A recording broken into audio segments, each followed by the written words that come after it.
think the opposition is still opposing? No. First of all, the opposition has been playing spoil sport now for much longer than we remember. I can tell you the parliament, new parliament, its conceptualization, its construction in record time, and the collective contribution of the nation, its workers, to the founding fathers, it is a temple of democracy. I thought there was an opportunity in here for the opposition to rise above their petty stand. Some of them did. You had a very interesting situation there. There were a lot of political opposition there.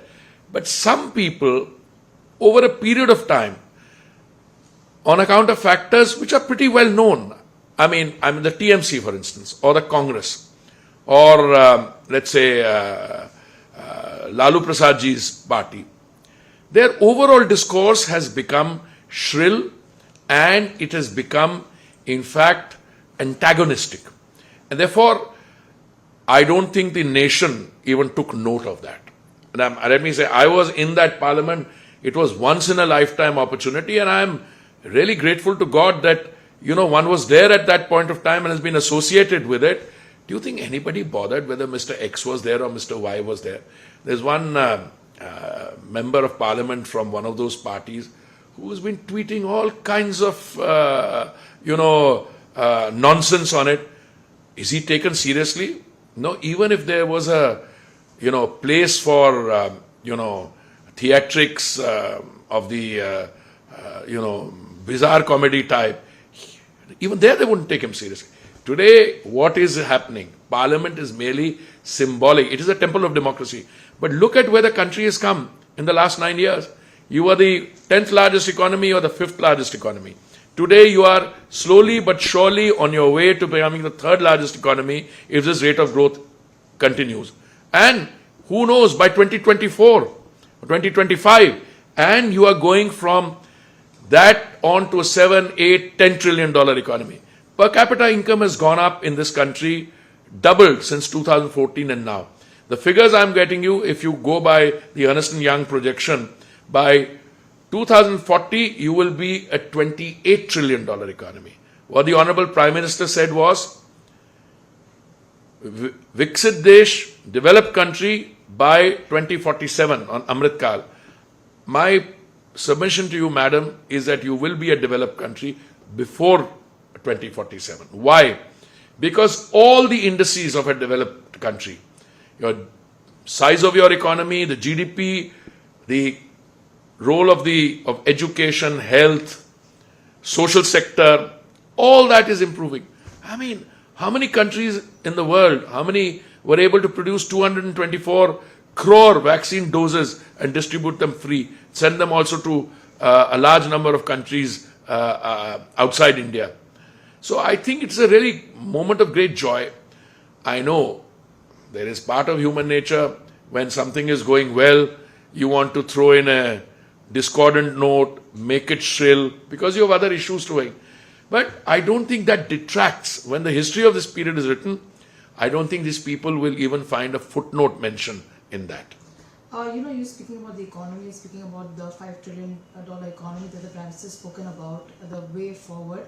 But it seems that a former finance minister, Mr. P. Chidambaram, is not convinced, and he's put out a series of tweets questioning the government in terms of the numbers. I'll tell you something about Mr. Chidambaram. I had the privilege of working for him. With due respect, I want to tell him, I just want to pick on one thing he has said. He's looked at petroleum prices. Mr. Chidambaram, when you were finance minister, you chose to address an immediate problem by kicking the solution down the generation or two. He floated something called oil bonds for 1,41,000 crores. Today we are having to pay 3,50,000 crores back. This is Mr. Chidambaram.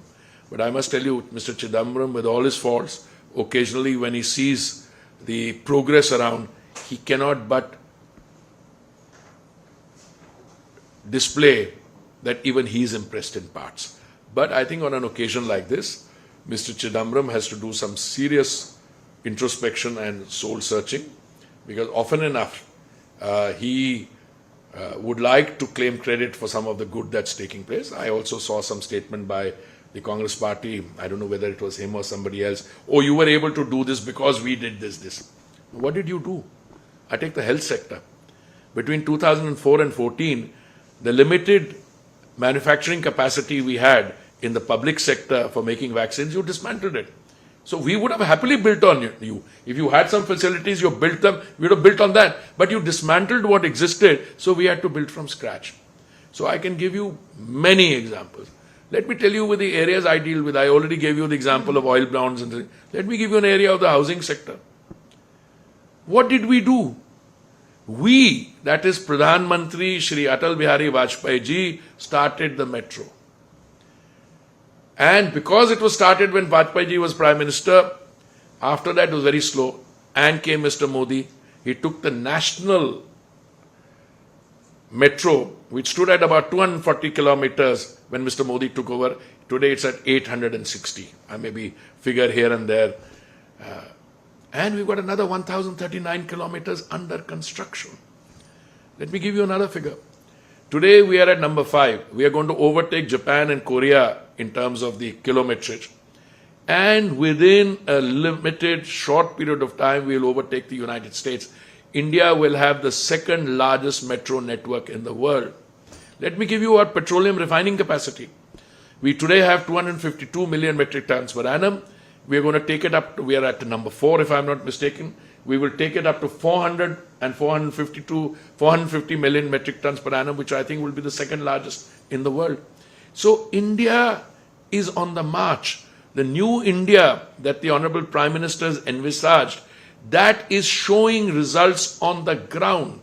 Those figures are, look at the number of Jan Dhan accounts, look at the kind of payouts that is taking place under Fasal Bima Yojana. I mean, you name any sector.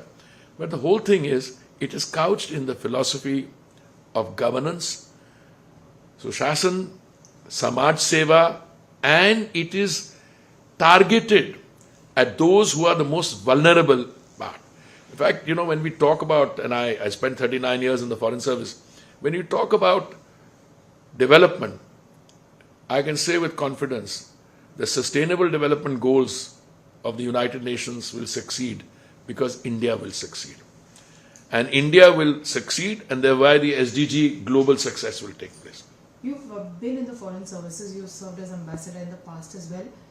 What difference do you see the way the world looks at Narendra Modi and India 2014 onwards as well? If you're asking me this question on the 30th of May, you're making it easy for me. The Honorable Prime Minister has just come back from a 3-nation tour. Japan, the South Pacific, Papua New Guinea and Australia. Forget about the respect he got at the G7. I mean, the Prime Minister being received warmly by the President of the United States, who tells him, look, you're coming to DC next month and I'm receiving so many requests for attending your state dinner that I'm having difficulty in accommodating, and then I'm going to ask for the autograph. Put it aside. The Prime Minister of Australia says, Mr. Prime Minister, I've never seen this kind of a crowd in the Sydney Opera House. The only time I saw something resembling this was when Bruce Springsteen played there, and then said Modi is the boss. And then when he landed first, I've taken this sequentially, when he landed in Port Moresby, it's not just a gesture of the Prime Minister of the host country receiving him with that deference, with that reverence, but what he said in his speech. What did he say? He said, we are particularly delighted because you have come from amongst us. And you today are providing a decisive voice in the G7 and the G20. And because you've come from us, we want you to be our leader. Now, this is a kind of, look, I have, a lot of Indian Prime Ministers have commanded respect. It's not my case. But this is a completely new ball game. नमस्कार, मैं हूं मानक गुप्ता। अगर आपको हमारा ये video पसंद आया हो तो इसे लाइक और शेयर जरूर करें, और हां, हमें सब्सक्राइब और फॉलो करना ना भूलें ताकि आप देश और दुनिया की कोई खबर मिस ना करें। तो जुड़े रहिए हमारे साथ और देखते रहिए News24।